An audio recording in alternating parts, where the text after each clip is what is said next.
ዶክተር ደብረጽዮን ገብረ ሚካኤልና ዘመነ ካሴ በስከመጨረሻ ስለ ጽምዶ መግለጫ ሰጥተዋል። ይህ ጉዳይ ለበርካታ ጊዜያቶች በተለይም ደግሞ በፖርት ሱዳንና በናይሮቢ ውይይት ከተደረገ በኋላ ስለዚህ ጉዳይ በሀገር ውስጥ ላይ እንደዚህ አይነት መግለጫ ሲሰጥ ይህ ለመጀመሪያ ጊዜ ነው። ለመሆኑ ሁለቱ መሪዎች ምንድነው ያሉት? ስለ ትብብሩስ ምን ተባለ? አሜሪካ ቁርጥ ያለ መልእክቷን ለዶክተር ደብረጽዮን ገብረ ሚካኤል አስተላልፋለች። እሱም በአምባሳደሯ ማሲንጋ አማካኝነት ማለት ነው። አሜሪካ ሁለተኛ ፕሪቶሪያ የለም፣ ሁለተኛ ድርድርም የለም፣ ወደ ነበረው ወደ ቀድሞ የፕሪቶሪያ ስምምነት ተመለሱ ስትል ዝርዝር ማስረጃዎችን ይፋ በማድረግ ክፉኛ ኮንናቸዋለች። ክቡራትና ክቡራን የኢትዮጵያ ቱዴይ ቤተሰቦቻችን ከኛ ጋር ቆይታ ስታደርጉ ስለ እነዚህ ጉዳዮች የምታዳምጡ ይሆናል። የአሜሪካ አምባሳደር በኢትዮጵያ ማሲንጋ የፕሪቶሪያው ስምምነትን በተመለከተና የህወሓት ማዕከላዊ ኮሚቴ ዶክተር ደብረጽዮን ገብረ ሚካኤል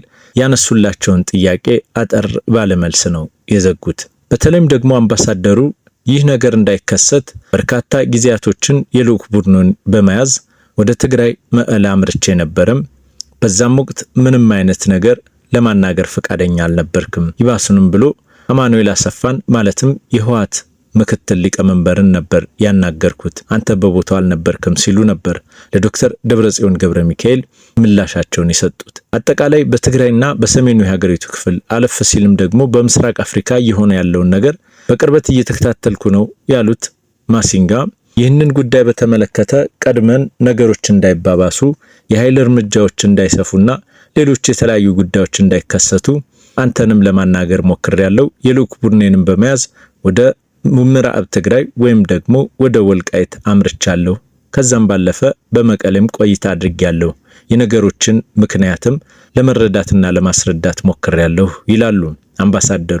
ከዛም ማለፍ ሲል የሳተላይት ምስሎችንም በሳተላይት ምን እያከናወናችሁ እንዳለም ከኤርትራ ጋር በተለይም ደግሞ ከኢሳያስ አፈወርቂ ጋር እየሰራችሁ ያላችሁትንም ስራ የሳተላይት እንቅስቃሴዎች፣ የከባድ መሳሪያዎች፣ ወታደራዊ ስልጠናዎችንና ሌሎች ጉዳዮችን በቅርበት ስንከታተል ነበር። ይህንንም እልባት እንዲያገኝና ወደ ፕሪቶሪያ ስምምነት እንድትመለሱ በማሰብ ነበር ወደ ትግራይ የመጣሁት ይላሉ አምባሳደሩ። ነገር ግን ይህንን እንቅስቃሴን አቶ አማኑኤል አሰፋ ብቻ አናግረውኝ አንተ ለማናገር በሆቴል ቤት ተደብቀህ ቁጭ አልክ ሲሉ ነበር አምባሳደሩ የገለጹት። ሁለተኛ ፕሪቶሪያ የለም፣ ከዚህ በኋላ ድርድር የሚባል ነገር የለም፣ ከተመለሳችሁ ወደ ፕሪቶሪያውና ወደ ማስፈጸሚያው የናይሮቢ ድርድር ተመለሱ ሲሉ ነበር የገለጹት። የአሜሪካ አምባሳደር በኢትዮጵያ ማሲንጋ ይህንንም ጉዳይ በተመለከተ ሲያስረዱ በተለይም መነሻቸውን ከኤርትራ ያደረጉ በርካታ የሜካናይዝድ ጦሮች፣ ታንኮች፣ ዙ23ዎችና ሌሎች ወታደራዊ ከባድ መሳሪያዎች ወደ ትግራይ አለፍ ሲልም ደግሞ ወደ አማራ ክልል ድንበር አካባቢ ሲጠጉ ተመልክቻለሁ ነበር ያሉትም። ይህ እንቅስቃሴ እጅግ አደገኛና ቀጠናውን ላልተገባ ቀውስ የሚዳርግ በመሆኑ ቆም ብላችሁ ብታስቡ ይሻላል ሲሉ ነበር የገለጹት። በተለይም አምባሳደር ማሲንጋ በሱዳን ያለውን አለመረጋጋት ምክንያት በማድረግ በሸረሪና ሲካሄድ የነበረውን ውጊያም እናንተ እንደጀመራችሁት እናውቃለን። የፌዴራል መንግስቱ በዚህ ጉዳይ ላይ ዝምታን የመረጠ ቢሆንም እናንተ ግን ቀድማችሁ ጦርነቱን ጀምራችሁታል። ያጋጠመውንም ኪሳራ አይተነዋል። ከዛም ማለፍ ሲል የሱዳን አልቡርሃን ጦር ጋራ እየተደረገ ያለውን የጋራ የሆነ ወታደራዊ እርምጃም በፍጹም አንቀበለውም። ምክንያቱም ቀውሱን ቀጠናዊ ከማድረግ ባለፈ የሚያስከትለው ጉዳት እጅግ ከፍተኛ ነው ይላሉ። የሸረሪና ውጊያ ከመካሄዱ በፊት በትግራይ ያካሄዳችሁትን እያንዳንዱን እንቅስቃሴ ተመልክተናል። የውስጥ መረጃዎችንም እንደሚነግሩን ከሆነ ይህ መሰል እንቅስቃሴው ትንሽ አደገኛና አካባቢውን ወደ ጦርነት የሚወስድ ነው። በተለይም ደግሞ በመቀሌ እንደዚሁም በአዲግራት አድዋና በተንቤን አካባቢ ባደረጋቸዋቸው የመጨረሻ ስብሰባዎች ላይ ስለ ሰላም ሳይሆን የትግራይ ህልውና የሚረጋገጠው በብልጽግና መቃብርና በዶክተር አብይ አህመድ ውድቀት ነው የሚል ፕሮፓጋንዳ የስብሰባችሁ ማጠቃለያ ነበረም ሲሉ ነበረ አምባሳደሩ። አጠቃላይ በትግራይ እየተካሄደ ስላለው ስለ ሀገር ውስጥ የፖለቲካ ሁኔታ ሰፋ ያለ ማብራሪያን በስልክ ከዶክተር ደብረጽዮን ገብረ ሚካኤል ጋር የተነጋገሩት። ዶክተር ደብረጽዮን ገብረ ሚካኤል ይህንን የስልክ ልውውጥ ለማድረግ የተገደዱት በተለይም ደግሞ በኬንያ ናይሮቢ ድርድር ይደረጋል በተባለበት ቅጽበት ወደ አምባሳደሩ ደውለው ምን ነው ዝምታችሁ በዛ? ለምንስ ይህንን ጉዳይ በዝምታ ተመለከታችሁት? በድሮን በተደጋጋሚ እየተመታን ነው፣ ንጹሃንም እየወደሙ ነው፣ መሰረተ ልማቶችም እየተጎዱ ነው የሚሉን ሐሳብ ማንሳታቸውን ምክንያት በማድረግ ነበረ ወደ ማሲንጋ ስልክ የደወሉት።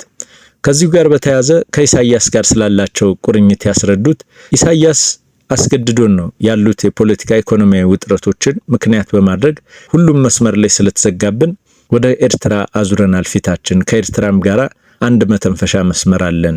ይህም ምናልባት የፌዴራል መንግስቱ ነዳጅና ሌሎች ሸቀጦችን ወደ ትግራይ እንዳይገቡ ስላደረገብን ነው ሲሉ አምባሳደሩን ለመሸወድ የሞከሩት ዶክተር ደብረጽዮን ይህንን በተመለከተ ማሲንጋም እንደዚህ አይነት ግንኙነቶች ከፌዴራል መንግስቱ እውቅና ውጭ ናቸው፣ መሰል ጉዳዮች ነገሮችን ወዳልተገባ አቅጣጫ ይወስዳሉ፣ የፌዴራል መንግስቱ ሉዓላዊነቱን ለማስከበር የሚወስዳቸው አንዳንድ እርምጃዎች ተደጋፊና ተገቢ ናቸውም ብለን እንድናስብ አድርጎናል ሲሉ ነበር የመለሱላቸው።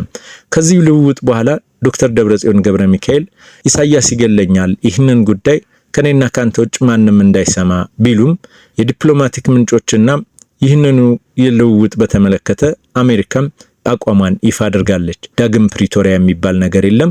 ከዛ በፊት በተካሄደው የፕሪቶሪያ ስምምነትና ውል መሰረት የትጥቅ መፍታት፣ ሌሎች ጉዳዮችን በመተው ወደ ሰላም መምጣት የሚሉትን ጉዳዮች አቋማችን ነው ሲሉ ነበረ ለዶክተር ደብረጽዮን ገብረ ሚካኤል የተናገሩት። አሁንም ቢሆን አሉ በራያና አካባቢ እየተደረጉ ያሉ ወታደራዊ እንቅስቃሴዎች ከኤርትራ ጋር እየፈጠራችሁ ያላችሁትም ጥምረት ትክክል ስላልሆነ ከዚህ አቋማችሁ ተመለሱ።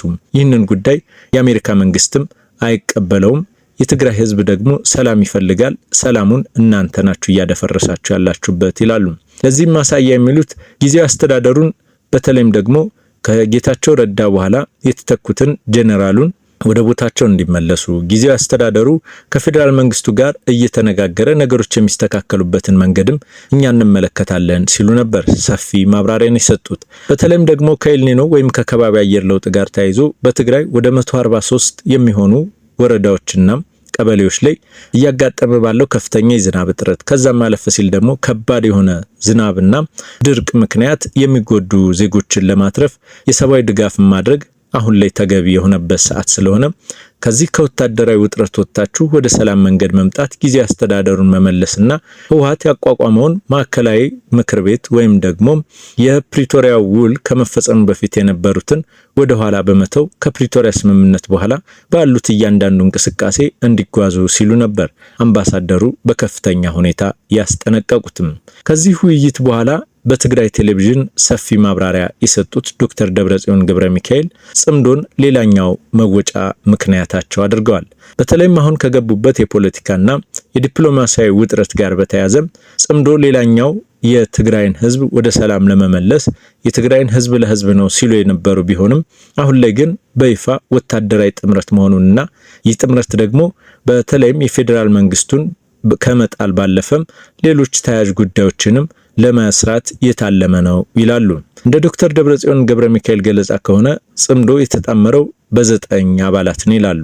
ህወሓትንም በመጨመር ማለታቸው ነው። ኤርትራ፣ ሱዳንና ከዛም ባለፈ በሀገር ውስጥ ካሉ 7 አጋር ቡድኖች ጋራም ይህ ጥምረት መደረጉን የገለጹት ዶክተር ደብረጽዮን ገብረ ሚካኤል ይህንን እኛ ስላደረግነው ሌሎች መኮነን የለባቸውም። ምክንያቱም የፌዴራል መንግስቱ አሉ ከኢራን በተገዙ ድሮኖች ከዛም ባለፈ ሲል ደግሞ ከኤሚሬትስና ከሶማሊያ ጦር ጋራ በጋራ በመሆን ትግራይን ሲወጋ እኛ ምናልን? ይህ ጉዳይን ዓለምም ዝም ብሎ ነው የተመለከተው አሉ።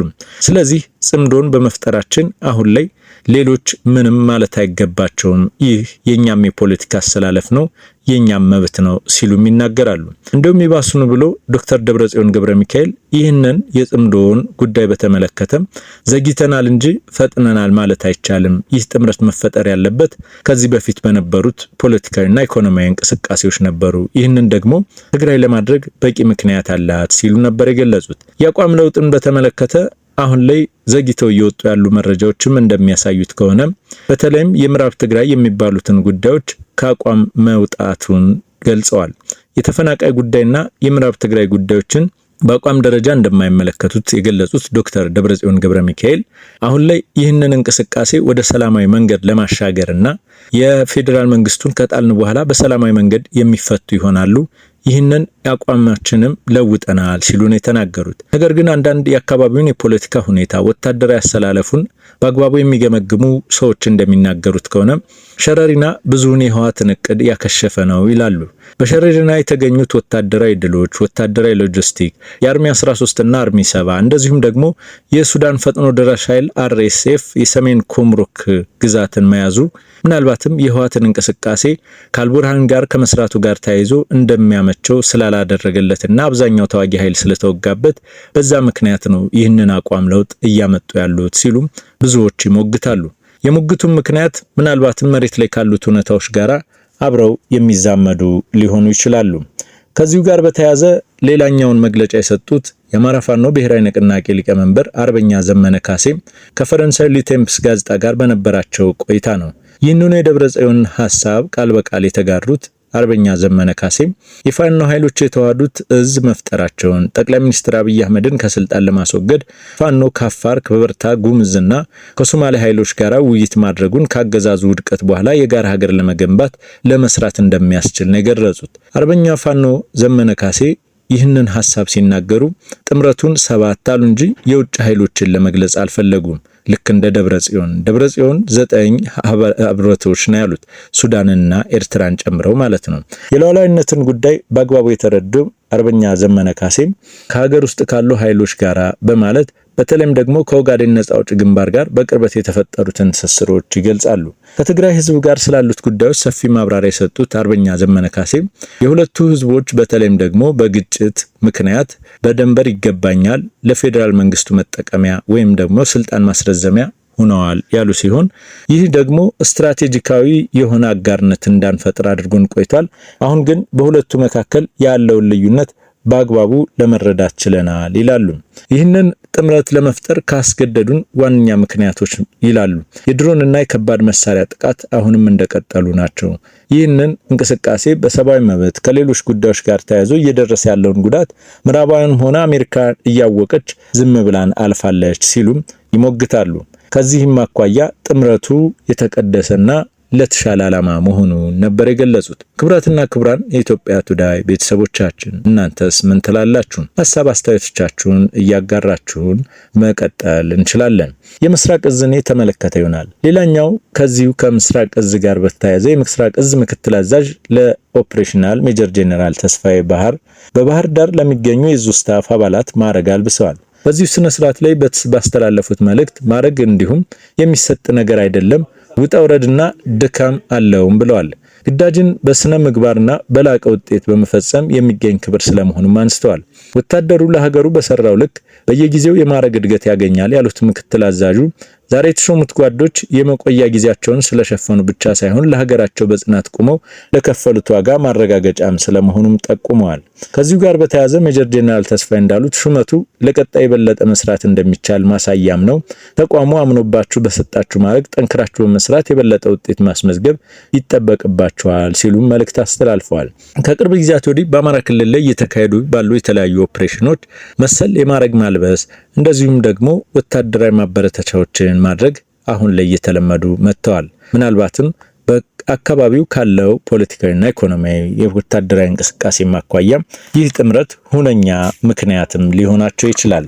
ክቡራትና ክቡራን ስላዳመጣችሁ እናመሰግናለን።